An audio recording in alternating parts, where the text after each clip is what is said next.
Okay, so something in no way unique happened today. I went out to go take care of the chickens like I normally do.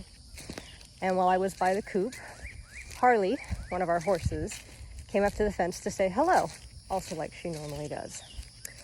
And so I went over to pet her and say, hey, how you doing?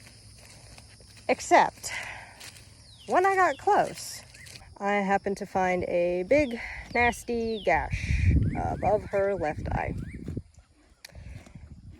with a smaller gash at the middle of her face and a lot of swelling. Fun.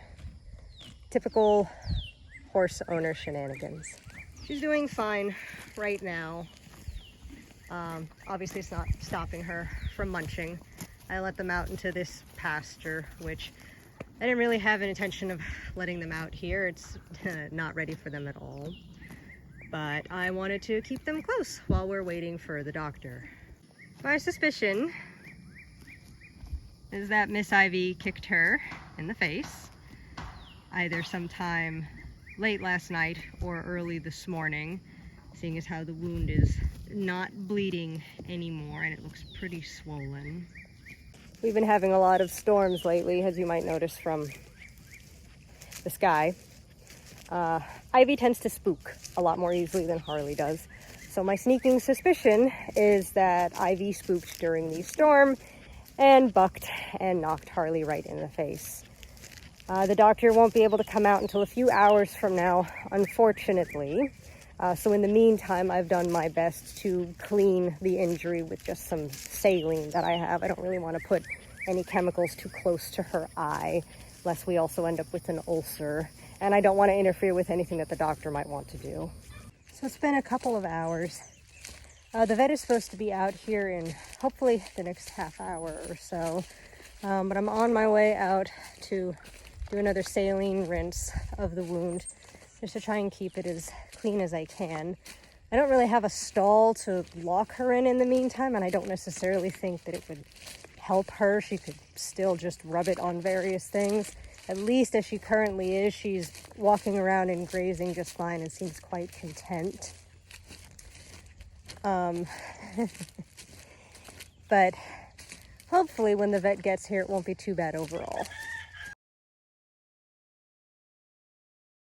So I'm not really convinced that photos and video do it justice, but I just got done doing another saline rinse. I mean, you can see how deep this is. Sorry, I don't want to touch you. I'm just trying to keep the flies away. Of course, I don't have any SWAT right now, so wonderful. I'm gonna have to get some. Like I said, I'm only doing saline flushes right now while I'm waiting for the vet, because I don't want to obscure anything or change the way the flesh looks, and I don't want the vet to have to work really hard to clean out any kind of ointment or anything else that I might put in, so that they can do their job. Also, there's always the potential for chemical reactions, so that's why saline typically doesn't have that issue with most things. So I'm not too worried about the saline having a reaction with anything. And I definitely don't want to do anything like blue coat, because then the doctor will never be able to tell the condition of the tissue underneath. It's just not a good thing. I don't like blue coat in general for that reason, and a million other reasons why, especially on a wound that deep. I will not be recording when the vet comes out. As a veterinary nurse myself, I don't think it's very professional to do that unless you have a agreement with the vet to do such a thing, and it's specifically for educational purposes. I also don't want the vet to feel any pressure while they're working, and I really don't want to be in their way. I just want them to be able to do their job to the best of their ability, as efficiently as possible, so that Harley has the best possible outcome. But I will give an update after the vet is done. So I went ahead and made this little temporary electric paddock so that Harley can be up here and the vet can get to her quickly and easily. She's enjoying it since there's super long grass.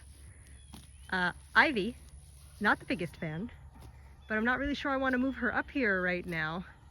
because I don't want her to interfere with anything. So I think I'm just going to leave Harley up here for now and let her enjoy herself. And if the doctor has to give her any kind of sedation, I'll probably leave her in this paddock until it wears off, so that she's not just walking around a large pasture and clunking into things. I'm going to go ahead and do one more saline rinse, and hopefully the doctor will be here in the next few minutes.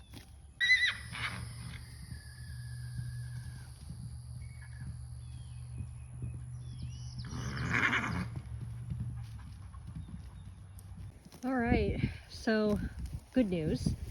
The doctor said that it looked pretty clean overall.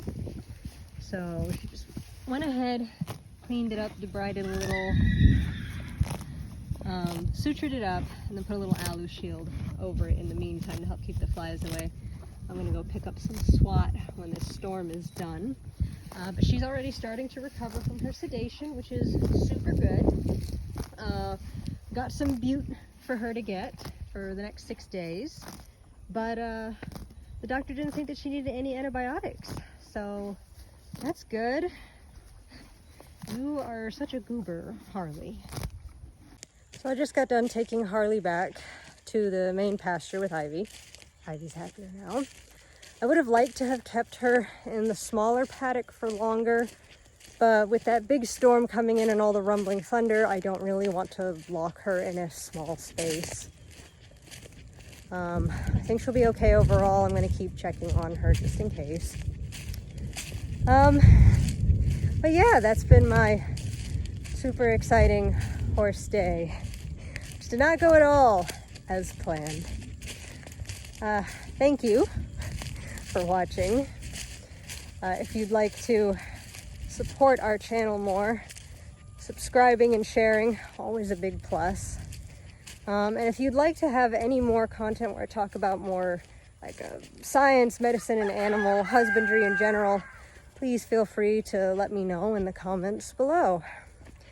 But until next time, thank you so much for watching, and try not to get struck by lightning.